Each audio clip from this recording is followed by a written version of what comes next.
Q&A. Good morning, good afternoon, and good evening kahit saan man kayo. Salamat for tuning in dito sa ating programang US Visa Q&A. Ang pag-uusapan po natin ngayon ay yung 237 A1H fraud waiver. Ano po? Ito po ang example nito. Merong pinitisyon ng magulang na green card holder yung isang anak, tapos bago pumunta rito sa US, single yon, nagpakasal kasi sabi nung since nakakuha ka na ng green card, magpakasal na tayo para nang nun pwede mo na akong petisyonin. So ano po yun? Fraud po yun kasi pinitisyon siya ng parent niya na green card holder. Ang kaya lamang petisyonin ng green card holder na magulang ay yung mga single na mga anak. So kung nagpakasal, disqualified na po yun doon sa petition na yun. Kaya ang nangyayari, kapag ka mag-a-apply na ng citizenship, doon nalilitaw yung kasal. Kasi in fact 5 years yan, di ba, bago maka-apply ng citizenship.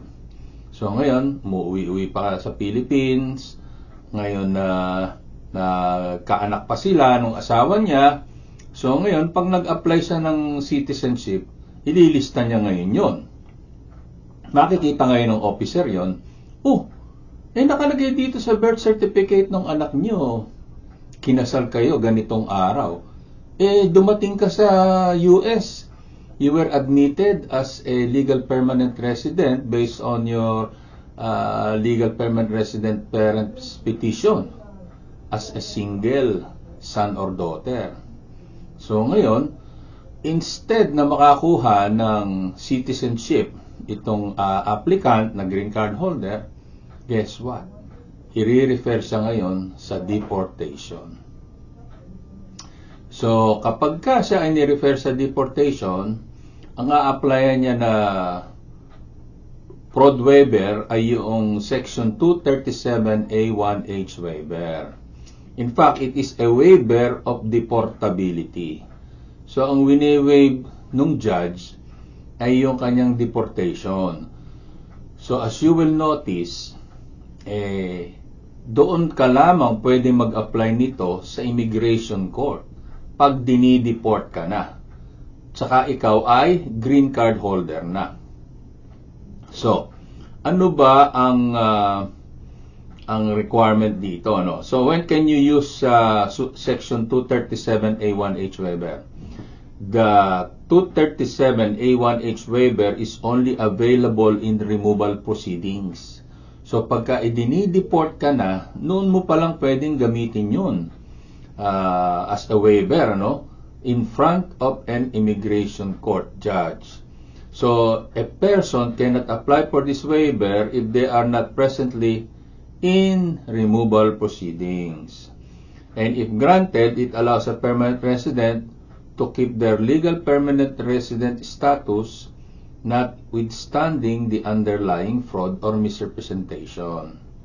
So, conditional permanent residents may also apply for a 237A1H waiver in certain situations. So, ano po ba ang requirements nitong Section 237A1H waiver? Andun ka na ngayon sa deportation. So, ito ngayon ang sasabihin mo sa judge na ikaw ay meron kang asawa, magulang, or anak na US citizen or permanent resident. So, dapat meron kang qualifying relative. Tapos, number 2, have been in possession of an immigrant visa or equivalent document.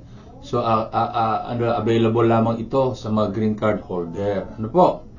And that you are admissible at the time of admission to the United States. So, ano ibig sabihin nun? Bukod dito, wala ka na ibang disqualification. For example, wala kang criminal conviction kasi disqualifying yun for admissibility. So, yun po ang ibig sabihin ng 237A1H waiver.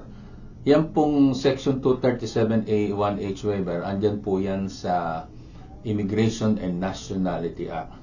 So, we are fortunate to have defended several clients in front of a immigration judge kasi nga po, nabisto sila na meron na palang asawa bago pa sila pumunta rito sa Amerika kasi nga yung iba nagpapakasal the night before. Kaya walang makikita talaga ang US Embassy kahit pahinga ng Senomar, Certificate of No Marriage. Ano po? Kasi doon lilitaw kung may asawa o wala kung nagpakasal the night before umalis, ay hindi lilitaw yon sa Senomar. Sa Senomar. Yung iba naman, ganito ang ginagawa. Magpapakasal sila, pero hindi nila isasubmit yan doon sa Civil Registrar's Office. Ang problema, pag nakarating na dito sa Amerika, tsaka nila isasubmit, ang date of marriage pa rin, before they immigrated to the United States. So, useless yung pag-withhold nila ng registration. Dapat, ang dapat gawin doon, pag nakarating na rito sa Amerika, umuwi po, maski kinabukasan, para magpakasal doon sa asawa. And then, pagbalik dito, tsaka file ng petisyon. Kesa yung magsi-secret marriage, yan pong secret marriage, doon lang sa nagpakasal yan secret Kasi pag isinabmit din yan sa Civil Registrar's Office, recorded po yan sa Census Bureau.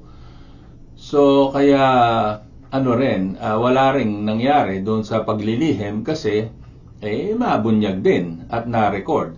So, ang reckoning date niyan, of course, it's not the date of submission to Civil Registrar's Office, but the actual date of the marriage, which was before the immigration. Kahit na isinabmit yan after na makarating sa Amerika, ang date ng kasal dyan, before the immigration to the US pa rin.